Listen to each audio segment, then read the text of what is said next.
a tu señal master. Dale. Ya está. Entonces, ¿cuáles son las fases de la deglución? Las fases de la deglución: 1, fase oral; 2, fase faríngea; y 3, fase esofágica. Cada una tiene una función específica que cuidar. En la fase oral se subdivide en la preparatoria y la propulsiva; la fase faríngea, la importancia de la protección de la vía aérea; y la fase esofágica, el pase del bolo alimenticio.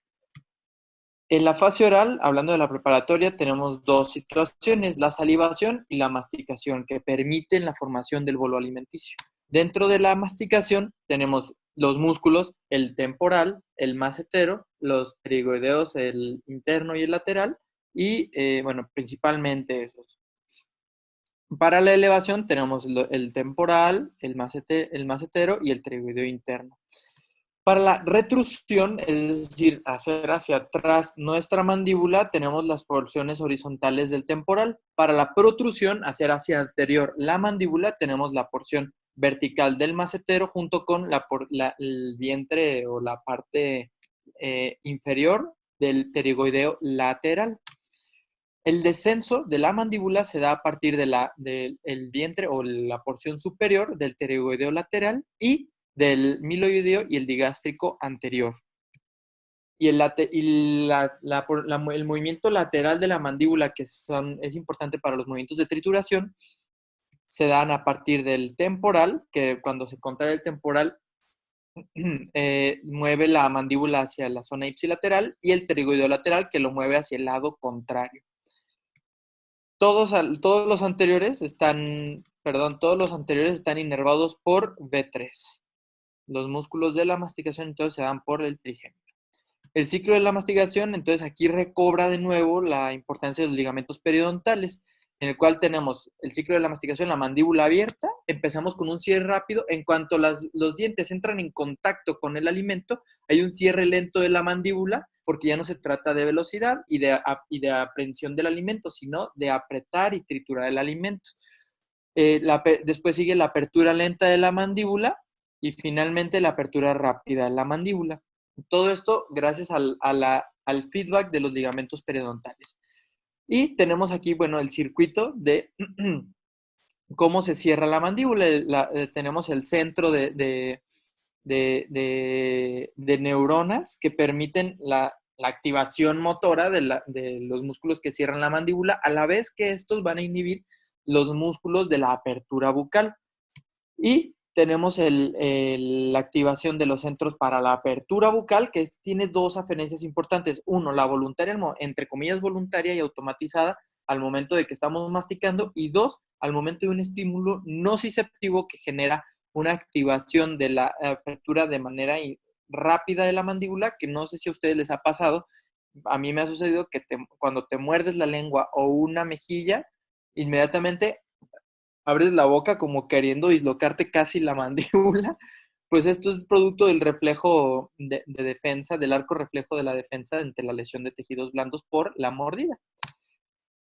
Y este es un diagrama que nos habla de la activación de las diferentes partes de lo que habla de la masticación: la articulación temporomandibular junto con la mandíbula, que tienen la misma actividad, en amplitud, la misma actividad, hasta que se da el momento de la deglución, en los cuales disminuye su movimiento, pero aquí es en donde el ioides y por tanto los músculos suprayoideos sobre todo van a generar su mayor activación para el ascenso de lo que después veremos, la laringe. Y hablando del paladar blando y la mandíbula y el hueso ioides, pues tenemos una situación similar. Activación de los mismos, sobre todo el paladar blando, que va en concordancia y en contra, entre comillas, de la mandíbula, para mantener ese sello palatogloso, para que la comida no se nos vaya antes de tiempo. Y al final, un cese de su actividad previo a la activación de la deglución, ¿no? Que es cuando tiene su importancia el hueso ioides. La misma masticación a partir de los ligamentos periodontales nos van a generar reflejos autónomos, entre ellos el de la salivación, el cual es los 2/3 anteriores de la lengua activan las glándulas sublinguales y las glándulas submandibulares, lo cual va de la mano con la anatomía. Los 2/3 anteriores de la lengua están inervados por el nervio facial. hablando del gusto.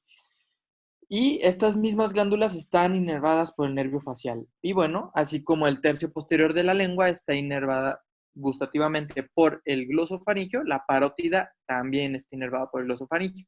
Eso explica su sinergismo al momento de la función de la salivación.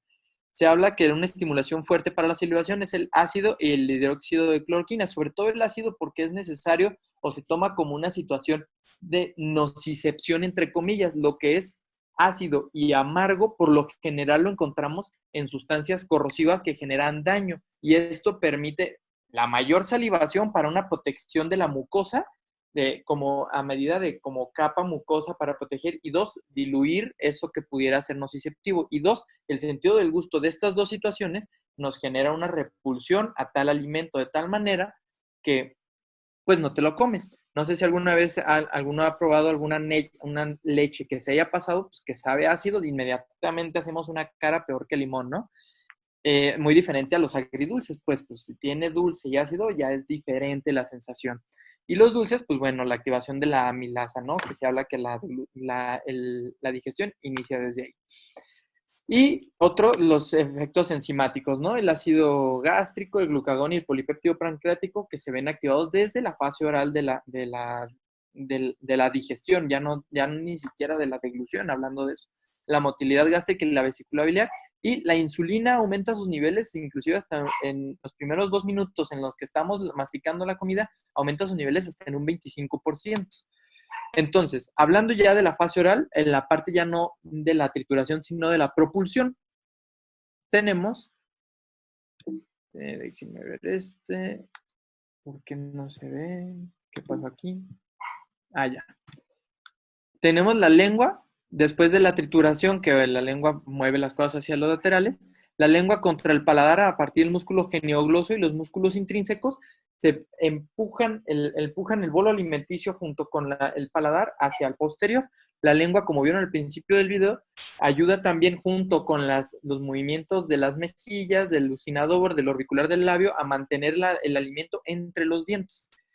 La apertura del sello palatogloso gracias al músculo hiogloso, es decir, baja la parte posterior de la lengua para permitir la apertura de este sello palatogloso que al principio evitaba que se fuera la comida antes de tiempo.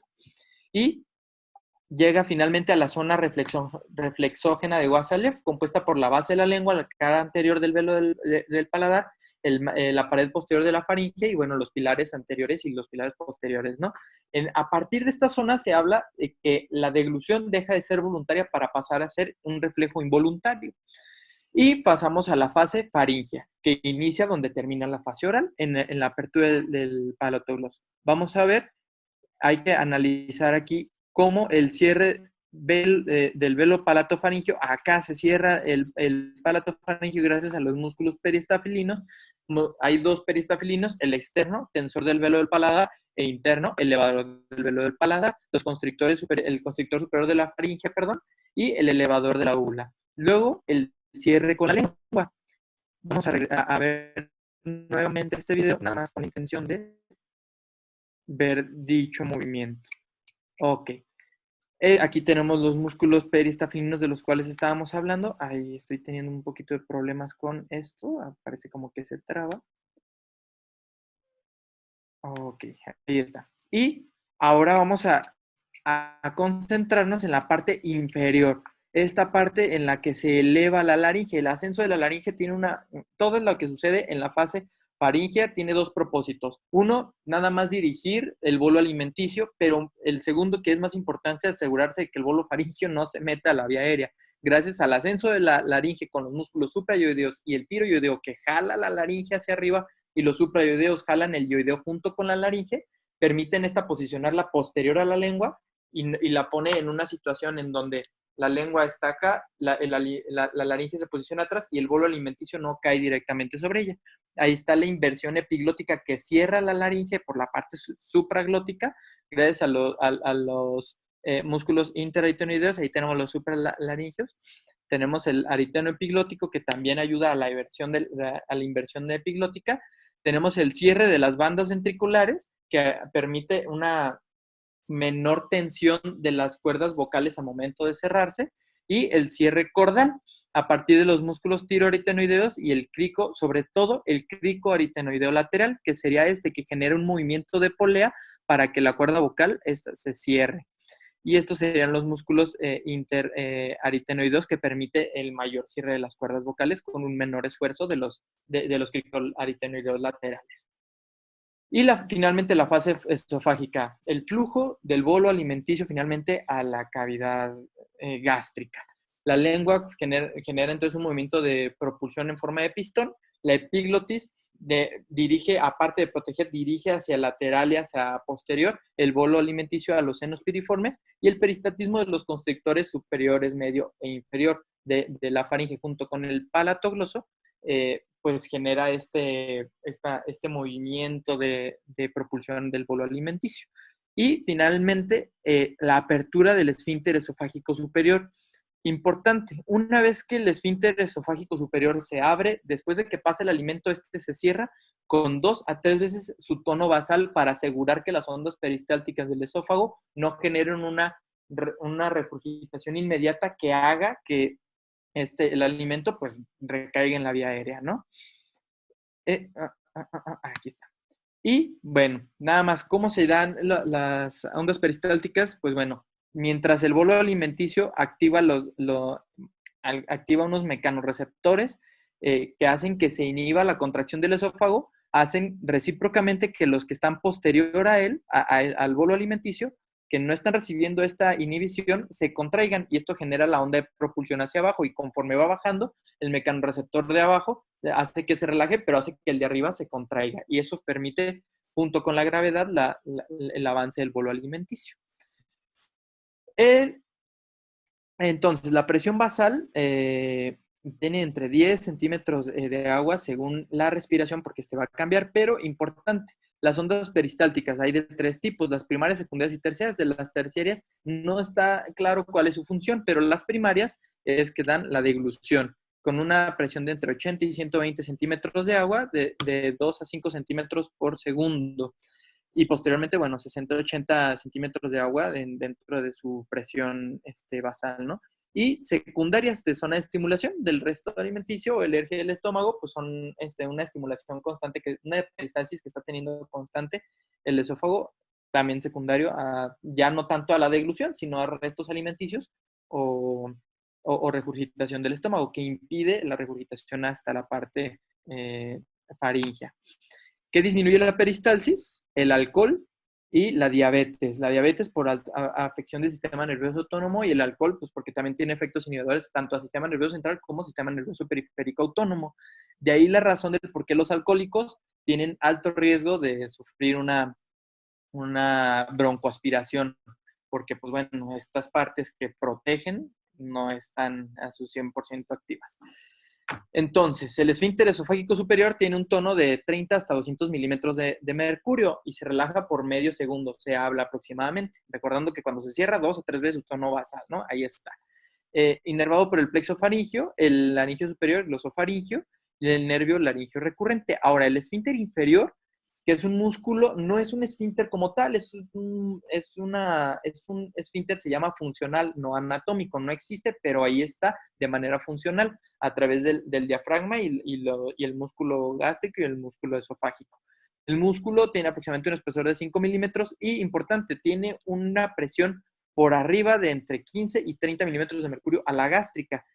El reflujo se da sobre todo cuando es menor a 5 milímetros de mercurio, conforme a comparación a la presión intragástrica. Dentro de las consideraciones, la deglución inhibe el reflejo inspiratorio, pero no se sigue esta regla cuando hay hipoxia o hipercarbia, es decir, cuando una persona, por decir, no está respirando adecuadamente y no está bien, pues si le dan agua y no está respirando bien, pues va a tender a mejor respirar, a deglutir. Aquí se aplica casi el ABC, ¿no? de la reanimación, pero en nuestro propio cuerpo. Y en el EPOC hay un reflejo hay un retraso del reflejo deglutorio y una tendencia a la expiración al momento de deglutir, por este mismo mecanismo de la hipoxia y la hipercarbia. De tal manera que hay que prestar atención en esos detalles cuando valoremos a pacientes con EPOC. Pueden haber alteraciones mecánicas como congénitas, como alteración de del paladar, alteración de la boca, como el labio paladar hendido, alteraciones esqueléticas como las fracturas o meramente esqueléticas congénitas, como el síndrome de Pierre-Robin, el secuencia de Pierre-Robin, perdón, alteraciones dentales, la serostomía, inclusive el divertículo de Schenker, cuerpos extraños o estenosis por algunas otras situaciones, ¿no? Otras consideraciones a tener es, uno, el centro de glúteo se encuentra en el romboencéfalo, en la protuberancia anular y el bulbo raquídeo. Situaciones de lesiones a este nivel también nos pueden generar alteraciones, a lo mejor que no vemos mecánicas, pero sí en la coordinación de los movimientos de glúteos, como veremos más adelante. El nervio laringio superior inerva la cara laringea de la epiglotis, la supraglotis y la glotis. Este es el principal desencadenante de la deglución como mecanismo de defensa de la vía aérea, vamos a ponerlo así. Si algo se está metiendo así por la cara laringea de la epiglotis, hay que desencadenar el efecto deglutorio porque, ¿por qué? Pues porque si no la comida se va a meter a la vía aérea. El laringio recurrente más que nada inerva la subglotis y la tráquea, generando una protección posterior a la aspiración en caso de la tos. Y el glosofaringio, bueno, es un facilitador de la deglución, ya que genera, ya inerva principalmente la zona de reflexógena de Wassaliov, como ya lo habíamos visto anteriormente. Y el reflujo puede generar una alteración en el umbral de la activación de estas zonas, disminuyendo el reflejo tanto nauseoso como deglutorio. Y esto pudiera afectar el mecanismo de la deglución, facilitando una aspiración o hasta una aspiración como tal. Otras consideraciones. En las pacientes que sufren un EBC, hasta el 50% cursan con un trastorno deglutorio, pero los pacientes ni siquiera se dan cuenta, ellos siguen alimentándose normal porque no son conscientes de esta situación. Incluye inclusive infartos lacunares, entre otras situaciones menores, ¿no? Conforme va, como la demencia vascular y demás. En el Parkinson, bueno, presente hasta en el 80% de los pacientes y por 3 mecanismos diferentes. Bradicinesia, porque el reflejo de glutorio es lento o no hay reflejo.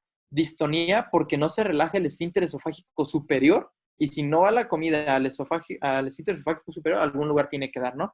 Y la disinesia, por no coordinación de los músculos faringeos y la fase de la deglución. Algo importante a mencionar es que cuando nosotros damos antipsicóticos también afectan la vía extrapiramidal y por tanto va a afectar los movimientos de la deglución. Entonces, dar antipsicóticos también es un factor de riesgo para aspiración. El paciente Stephen Hawking es que sufrió ELA, la motoneurona alteración de motoneurona superior e inferior, pues es principalmente motor, ¿no? La alteración de esta disfagia.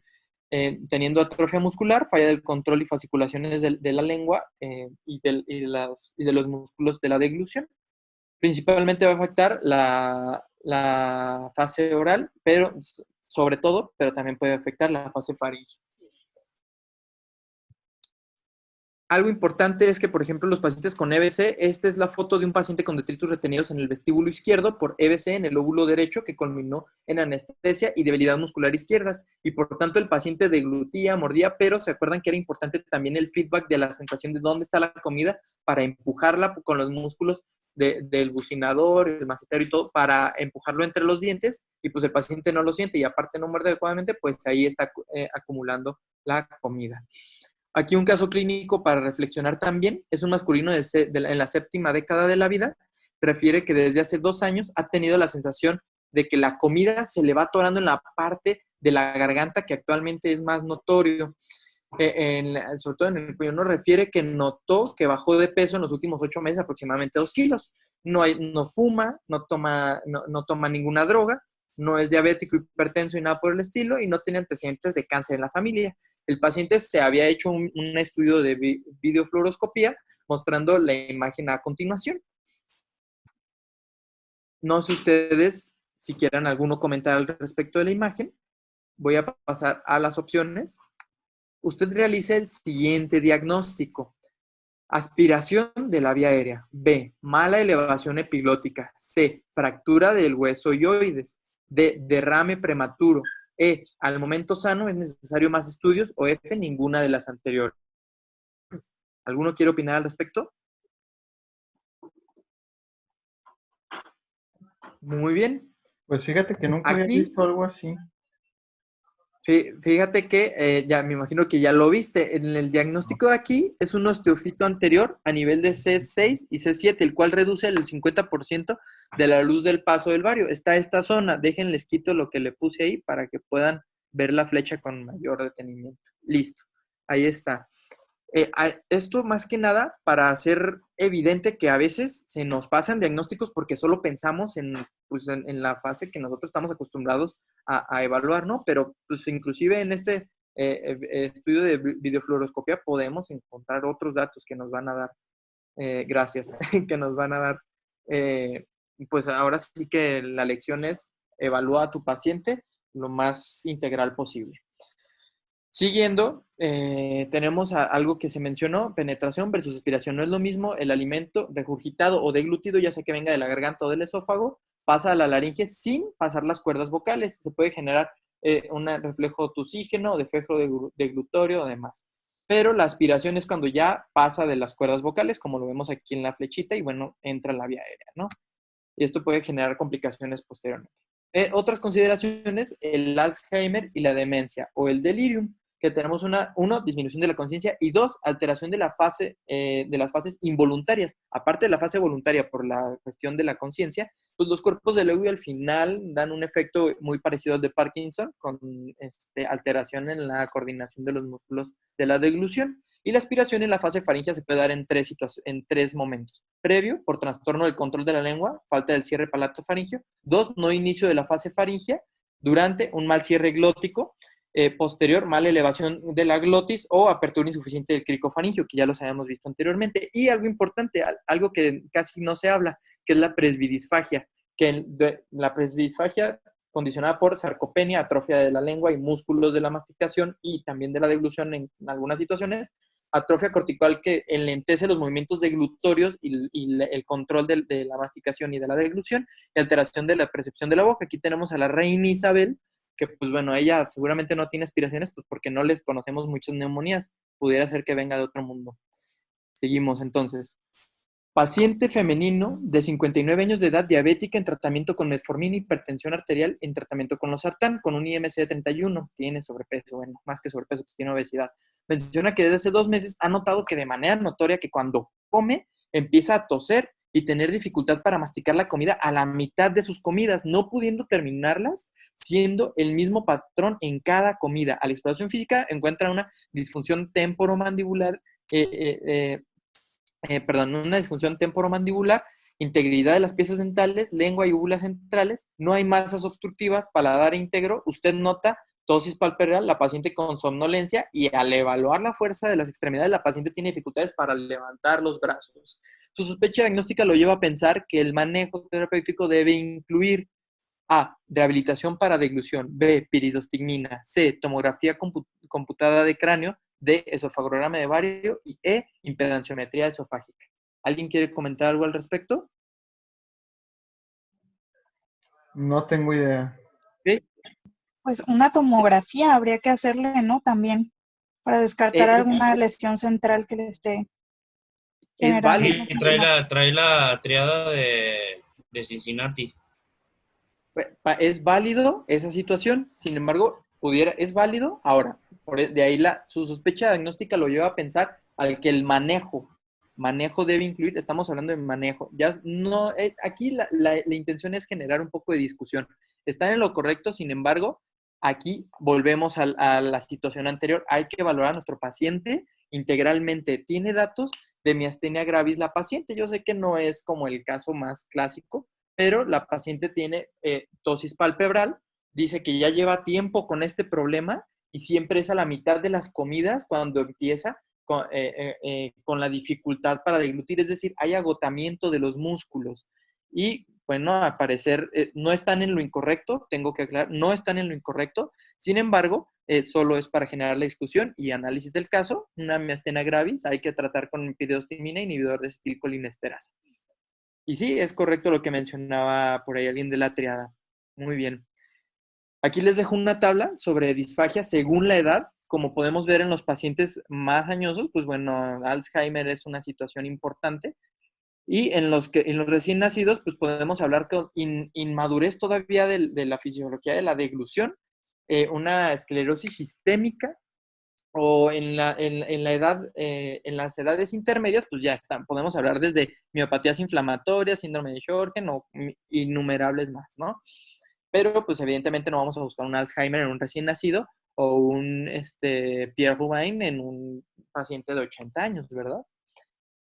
Bueno, culmino la presentación con una cita de James Clear que dice: el problema no es fallar, el problema es pensar que si no puedes hacer algo perfectamente, entonces no deberías hacerlo en absoluto. Sobre todo para nosotros que estamos en formación, sobre todo los R1, R2, yo creo que es muy relevante para todos esta cita. Te los agradezco muchísimo. Y creo que por ahí veo una manita levantada. Dime, Abraham. No, pues, bueno, primero estuvo bastante bien la clase.